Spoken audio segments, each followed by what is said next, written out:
Hey y'all, welcome back to Today in Music History for August 9th. It was 30 years ago today in 1995 that Grateful Dead singer, guitarist, co-founder Jerry Garcia died at the age of 53 of a heart attack. You know, I've never been a huge fan of the Grateful Dead. Hell, my favorite Dead song is Touch of Grey.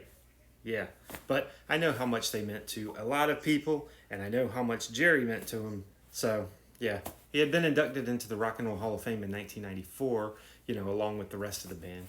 And then on that same day, 30 years ago in 1995, the original members of Kiss reunited for a few songs during the taping of the band's MTV Unplugged special.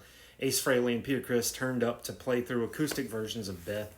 In 2000, man, then they joined the current lineup for a couple more songs. This was actually the only time the band ever did a public performance with the original lineup without makeup. The only other time that they did it was at Ace Frehley's wedding in 1976, but that wasn't really a public, show. While it was super exciting at the time, and I loved the following reunion tour, this was the first step of Kiss turning into a full-on nostalgia act.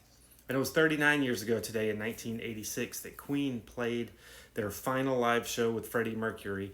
It was the last show of their Magic Tour, and it was held at Knebworth Park in England. There were 120,000 people there.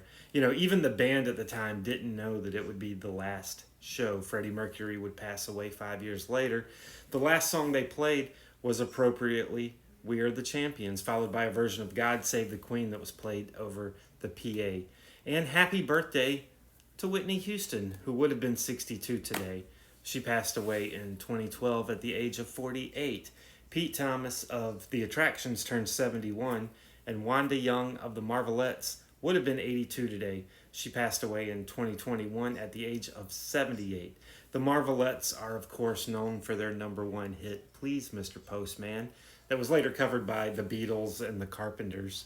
So tune in tomorrow for another Today in Music History.